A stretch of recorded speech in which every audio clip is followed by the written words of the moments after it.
बिस्मिल्लाहिर्रहमानिर्रहीम। अस्सलामुअलैकुम वरहमतुल्लाहि वबरकातुहू।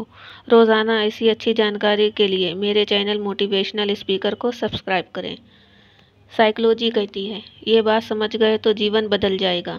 ज़्यादातर लोग 24 घंटे में व्यस्त रहने के बजाय सोच विचार में डूबे रहते हैं। आपके अपने विचार आज आपके लिए इतना बड़ा मुद्दा बन चुका है कि आपको आधे से ज़्यादा वक्त उनसे निपटने में लग जाता है। काम करते वक्त भी आपके दिमाग में संघर्ष चलता रहता है। अगर दिमाग में होने वाले इस संघर्ष को आप अभी संभालना सीख लें तो आप जितने वक्त में अपना काम ख़त्म करते हैं उससे आधे वक्त में ख़त्म कर पाएंगे और आप ज़्यादा काम कर पाएंगे। ये चीज़ आपने अभी नहीं सीखी तो जीवन भर आप अपने दिमाग में उलझे रहेंगे और आप मनचाहा जीवन नहीं जी पाएंगे। अगर आपको जानकारी अच्छी लगी है तो लाइक और शेयर ज़रूर करें। शुक्रिया।